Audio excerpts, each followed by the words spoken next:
Hello मेरे प्यारे friends, मेरे साथियों, आप लोग कैसे हैं?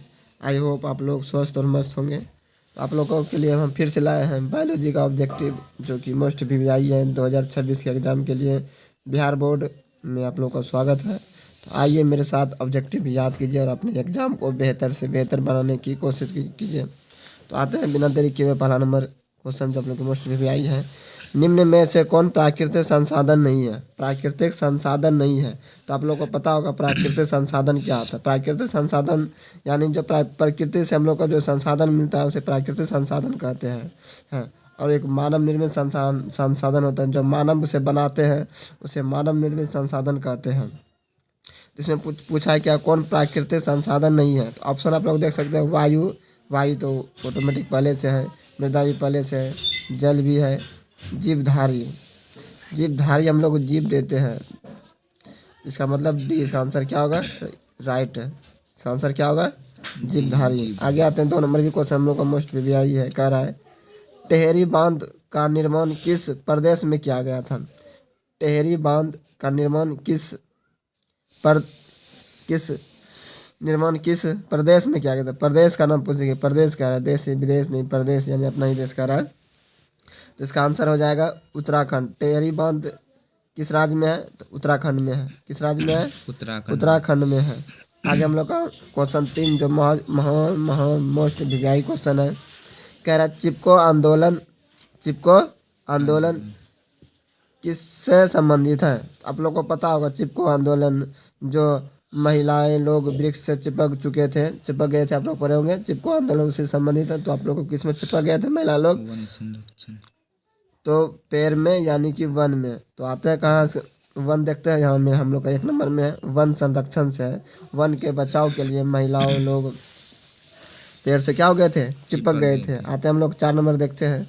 कौन सा अजैव निम्नीकरण कचरा है? अजैव निम्नीकरण, अजैव निम्नीकरण और जैव निम्नीकरण होता है, और अजैव होता है। जैव निम्नीकरण पूछ रहा है।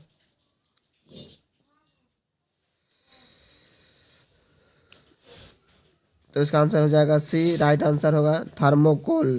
थर्मोकोल।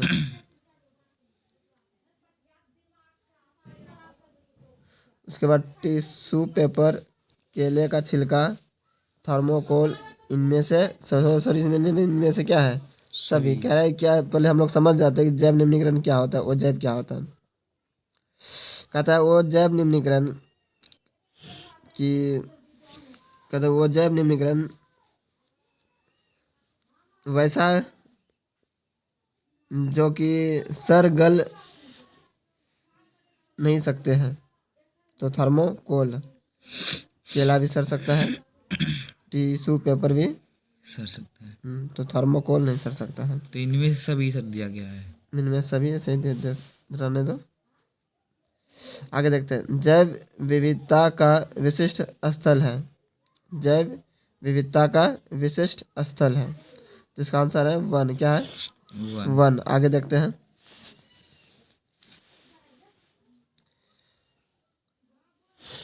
सुरंगम किस राज्य की जल संग्रहण व्यवस्था है?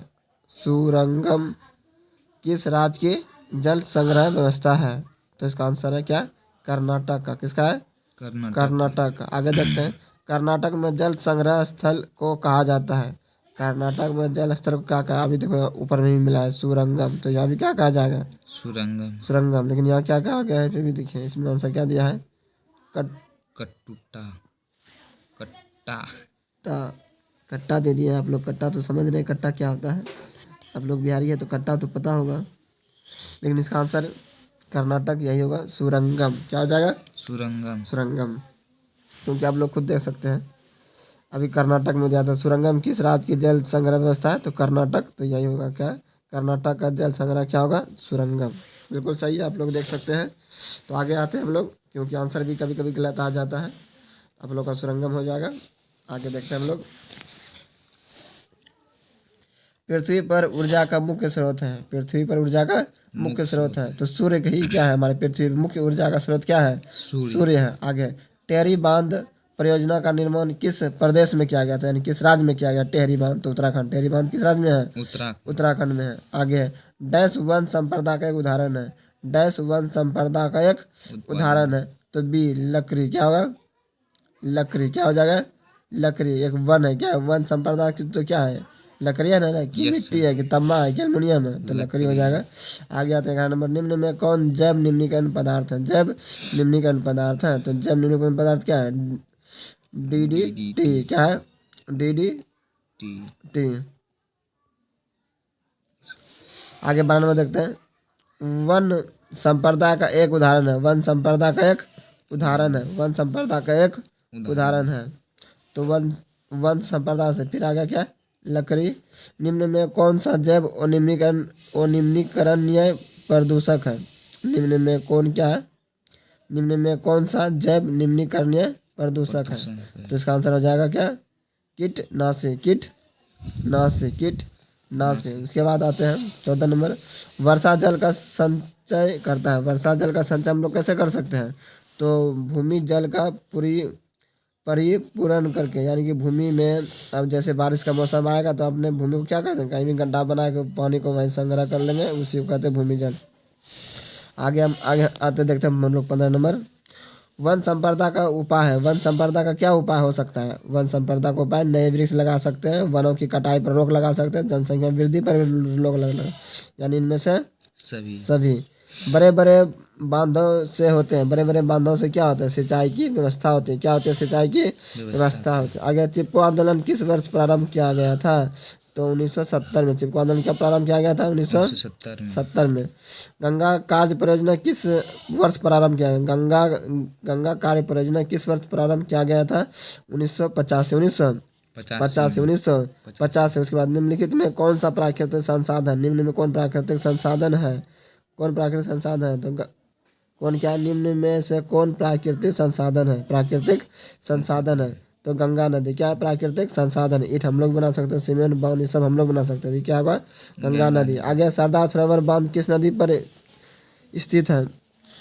सरदार सरोवर बांध किस नदी पर स्थित है? तो नर्मदा नदी पे। किस नदी पे? नर्मदा नदी पे स्थित है। तो आप लोग देख चुके हैं 20 नंबर तक हम लोग हो चुका है। तो आगे जैसा कि हम आप लोग को बताए थे, इधर जाता है यहाँ, वो यहाँ इनमें से सभी वाला कहाँ था? यहाँ। इसका आंसर इनमें से सभी ही होगा, क्योंकि इसके बाद में बताएंगे हम लोग को।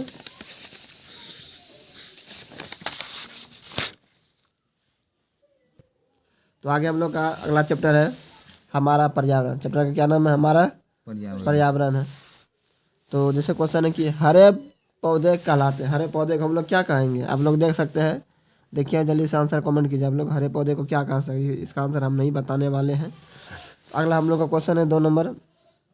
ओजोन परत पाई जाती है। ओजोन परत पाई जाती है एक्सोस्फीयर में। आगे है 3 नंबर। ओजोन के एक अणु में कितने परमाणु होते हैं? ओजोन के एक अणु में कितने परमाणु होते हैं? ओजोन के एक परमाणु कितने होते हैं? 3। कितने होते हैं? क्यों 3? क्योंकि ओजोन का जो फॉर्मूला होता है O3 क्या होता है? O3 होता है। आप लोग देख सकते हैं ओजोन का जो सूत्र होता है O3 होता है। आगे पारिस्थितिक तंत्र में ऊर्जा का स्रोत होता है। पारिस्थितिक तंत्र में ऊर्जा का मुख्य स्रोत क्या है? तो सूर्य का प्रकाश। क्या है? सूर्य का प्रकाश। आगे आते हैं 5 नंबर। आप लोग को दिखाई दे रहा है 5 नंबर। ओजोन परत पाया जाता है। ओजोन परत पाया जाता है। तो ओजोन परत कहाँ पाया जाता है? तो वायुमंडल के ऊपरी सतह में। वायुमंडल के ऊपरी सतह में ओजोन परत पाई जाती है। आगे हम लोग आते हैं 6 नंबर। तो आगे हम लोग का 6 नंबर क्वेश्चन है, देख सकते हैं। कारण निम्न में से किसके कारण वर्षा होती है? आप लोग को पता है कि वर्षा किसके कारण होती है? वर्षा कार्बन डाइऑक्साइड, यानी कि जब वायुमंडल में कार्बन डाइऑक्साइड की मात्रा बढ़ जाती है CO2 के कारण, और SO2 के कारण भी होता है, लेकिन CO2 आंसर है तो CO2 के कारण होती है। अगर ऑप्शन 2 को रहता तब इसमें से SO2 भी हो सकता था। आगे नंबर 7 में निम्न में से कौन नवीकरणीय ऊर्जा का स्रोत है? नवीकरणीय ऊर्जा का स्रोत है। तो आगे हम लोग का जैसे हम लोग थे कहाँ पे? 7 नंबर तक का आंसर था। 7 का क्या निम्न में कौन और नवीकरणीय ऊर्जा स्रोत नहीं है? तो बायोगैस। आगे 8 नंबर। पारिस्थितिक तंत्र में ऊर्जा का प्रवाह किस दिशा दिशा में होता है, किस दिशा में होता है? तो एक दिशा। कौन सी गैस ओजोन पर छेद के लिए उत्तरदायी है? ओजोन पर छेद के लिए उत्तरदायी है तो CFC क्लोरोफ्लोरोकार्बन, CFC क्लोरोफ्लोरोकार्बन।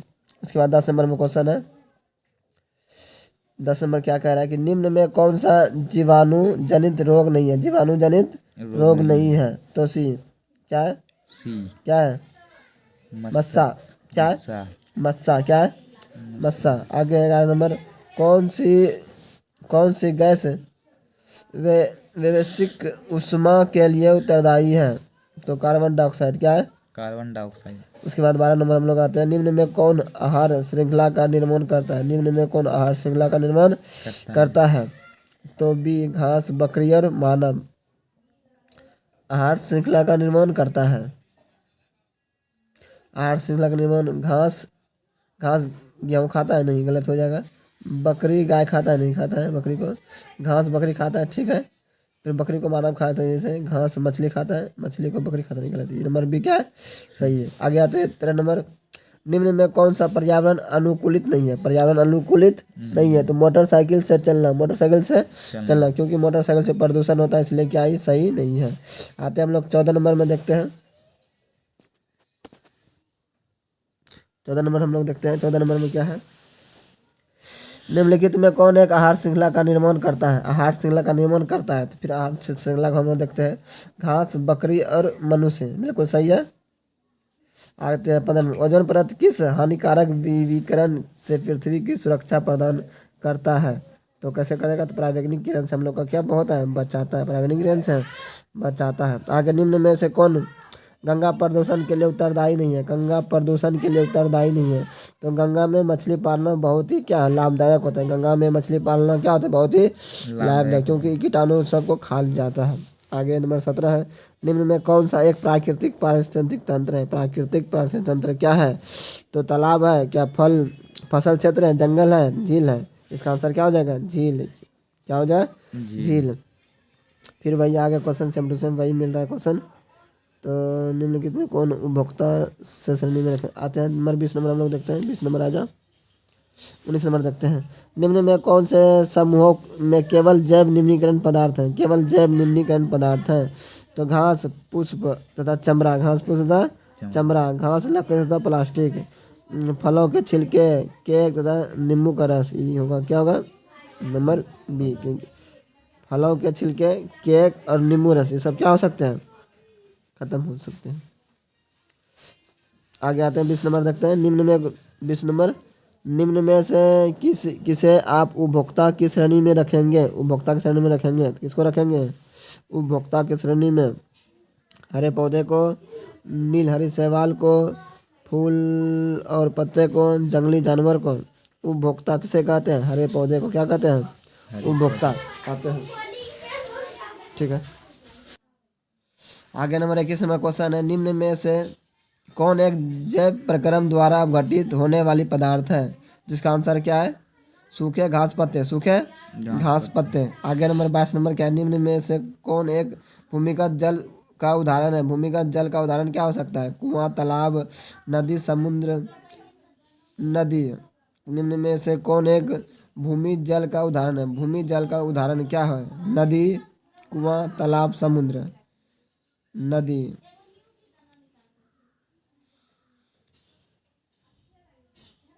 इसका आंसर तो इनमें से सभी होना चाहिए, लेकिन नदी है तो आते हैं नदी में मार लेते हैं। कहाँ नदी?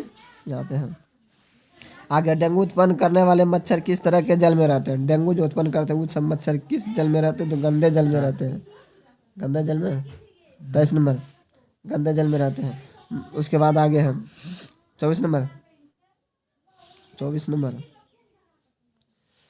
मैदानी पारिस्थितिक तंत्र में तृतीयक उपभोक्ता है। तृतीयक उपभोक्ता क्या है? तृतीयक उपभोक्ता हो जाएगा मांसाहारी। कोई जानवर, कोई चीज़ दिखा रहा है मांसाहारी कहाँ पे है? मेढक, मांसाहारी है ना, मेढक आ जाएगा। तृतीय उपभोक्ता आता है क्या? मांसाहारी। यूरो दूसरा का संबंध है। यूरो मोस्ट वीवीआई क्वेश्चन आप लोग के 25 हमले ला चुके हैं। यूरो दूसरा का संबंध है। यूरो दूसरा का संबंध है तो वायु प्रदूषण से। वायु प्रदूषण से। वायु प्रदूषण से। आगे सही आहार श्रृंखला को मिलान करना, सही आहार श्रृंखला को मिलान करना। सही का मतलब सही होना चाहिए। देखो, क्या घास हिरन खा सकता है? खा सकता है। घास हिरन नहीं खाएगा। अब हिरन शेर खा लेगा? हिरन को शेर खाता है, बिल्कुल सही है। Yes sir. है ना? है क्या बकरी घास खाएगा? Yes sir. सॉरी सॉरी, घास बकरी को खा लेगा? नहीं नहीं, सर। इसलिए सब गलत है, सही यहाँ है। आगे नंबर क्या है फिर? 27 निम्न में कौन एक जलीय आहार श्रृंखला? जलीय आहार श्रृंखला का हम लोग खोजना है, जो जलीय होगा। तो शैवाल जो है ना, जो समुद्र में होता है शैवाल, शैवाल को जलीय कीट खा लेता है। जलीय कीट को कौन खा लेता है? मछली। मछली। इसका आंसर बी, क्योंकि जल लगा जलीय आहार बताने के लिए बोल रहा था। आगे नंबर 28 आते हैं। ग्लोबल वार्मिंग के लिए उत्तरदायी गैस है। ग्लोबल वार्मिंग के लिए कौन उत्तरदायी है? तो CO2। कौन है? CO2। उसके बाद घोंघा किस सामुदायिक का प्राणी है? घोंघा आप लोग देखे होंगे, देखे घोंघा? Yes sir. तो मोलस्का का। किसका है? किस भी का? मोलस्का। मोलस्का का है। मोलस्का। मलेरिया उत्पन्न करने वाले मच्छर मादा एनोफिलिस किस तरह के जल में रहते हैं? तो गंदा जल में। किस जल में? गंदा जल में। इनमें से उपभोक्ता है, इनमें से कौन उपभोक्ता है? कौन उपभोक्ता है? कौन उपभोक्ता है? हिरन। एक वन पारिस्थितिक तंत्र में कितने पोषक स्तर होते हैं? तो 4। कितने होते हैं? 4। प्राथमिक उपभोक्ता कहलाते हैं। प्राथमिक उपभोक्ता क्या कहलाते हैं? शाकाहारी। क्या होते हैं? शाकाहारी। निम्न में से कौन प्राकृतिक पारिस्थितिक तंत्र है? समुद्र। क्या है? समुद्र। निम्न में से कौन पर्यावरण के जैविक घटक नहीं है? तो जंतु। क्या? सॉरी, जंतु नहीं, वायु। क्या हो जाएगा? वायु। आगे, वैसे जीव जिसका भोजन पौधे एवं जंतु दोनों करते हैं कहलाते हैं। वैसे जीव जिसका भोजन पौधे एवं जंतु दोनों करते हैं क्या कहलाते हैं? तो सर्वभक्षी। क्या कहते हैं? सर्वभक्षी। वैसे जीव जिसका भोजन पौधे और जंतु दोनों करते हैं। ठीक है। इनमें एक उदाहरण है। किसका उदाहरण है? देखिए, इसका उदाहरण है हिरन, टिड्डा, पौधे, जल। इनमें एक उत्पाद है। अच्छा, उत्पाद क्या है? तो पौधा। क्या है? उत्पाद है। इनमें मुद्राखोर है। मुद्राखोर क्या है? सभी। चील, सियार, कौवा, इनमें से सभी।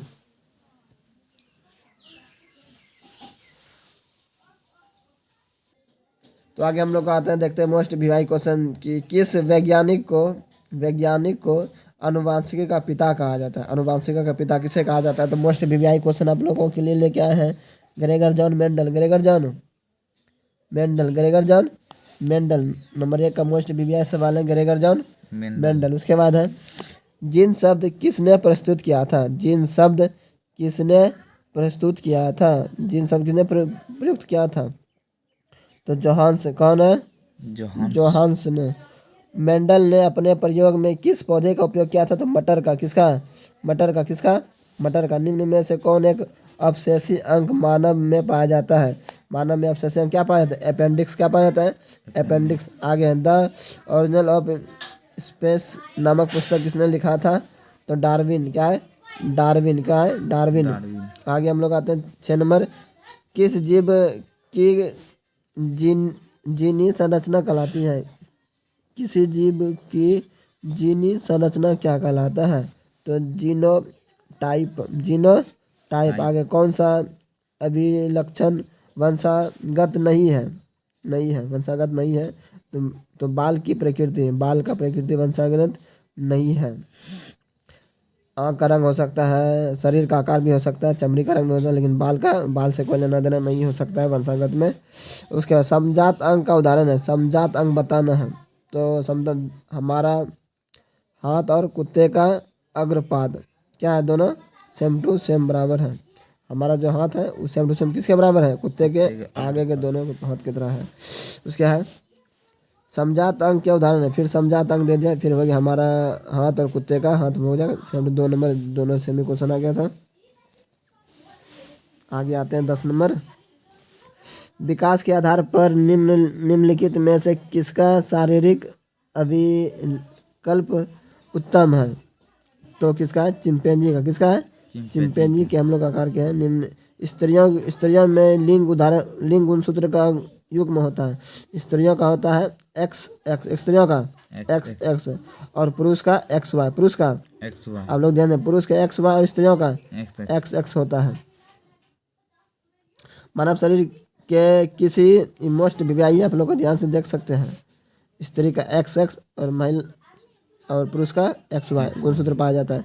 मानव शरीर के किसी सामान्य कोशिकाओं में गुणसूत्र की संख्या कितना होता है, कितनी होती है? तो मानव के किसी सामान्य कोशिकाओं में गुणसूत्र के कितने युग्म होते हैं? युग्म यानी कि युग्म या जोड़ा पूछ रहे हैं तो 46 जोड़ा, और टोटल अगर पूछ जाएगा तो 23 जोड़ा, अगर टोटल पूछे तो 46।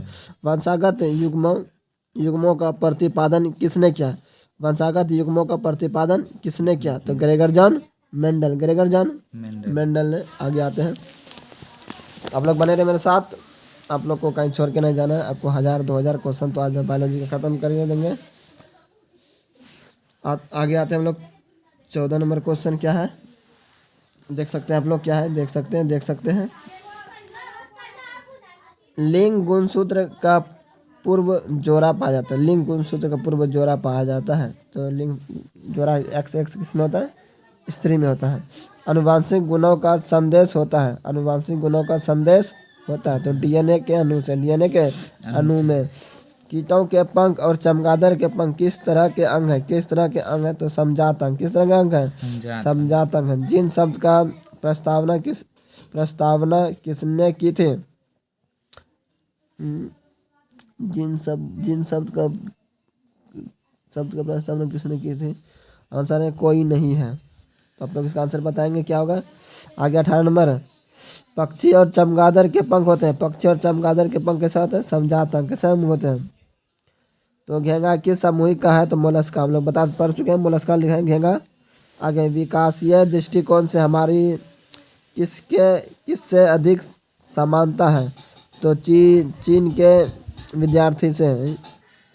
विकासीय दृष्टि से हमारी किससे अधिक समानता है? चीन के विद्यार्थी से। आप लोग इसका आंसर देखिए। प्राकृतिक चयन का सिद्धांत किसने दिया था? डार्विन। प्राकृतिकवाद का सिद्धांत किसने दिया था? डार्विन। मानव युग में ऑटोसोम की संख्या कितनी होती है? ऑटोसोम की संख्या कितनी होती है? 22 जोड़ा। अगर ऑटोसोम पूछे तो 22 जोड़ा, अगर गुणसूत्र पूछे तो 23 जोड़ा। और फिर क्या मानव का सबसे निकट संबंधी है? सबसे निकट संबंधी क्या है? चिंपैंजी। क्या है? चिंपैंजी। जीवन उत्पत्ति के समय पृथ्वी का वातावरण कैसा था? जब पहले जीव उत्पत्ति हो रहा था उस समय पृथ्वी का वातावरण कैसा था? तो अपचायक। क्या था? अपचायक। आगे, मेंडल ने किस देश में ईसाइयों के एक मठ में पादरी थे? तो ऑस्ट्रेलिया के। कहाँ के? ऑस्ट्रेलिया के थे। तो ऐसे देर लगता है हम लोग हो चुका है।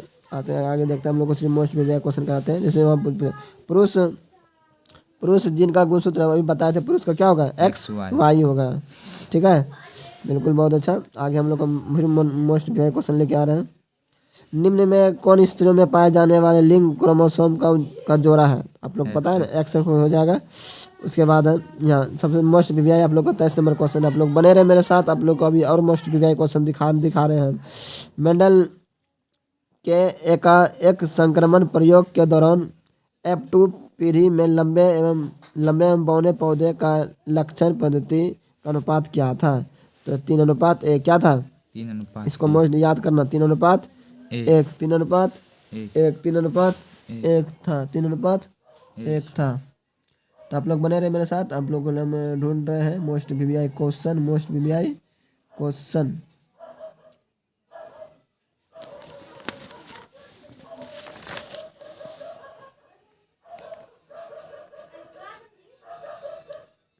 तो ठीक है, आज यहीं तक। अब हम लोग अगला चैप्टर होगा तो हम लोग कल से साइंस यानी कि फिजिक्स की तैयारी करेंगे, ऑब्जेक्टिव की। तो आप लोग बने रहे मेरे साथ, तो आप लोग देखना ना भूलें। धन्यवाद, मिलते हैं नेक्स्ट वीडियो में। टाटा, बाय बाय।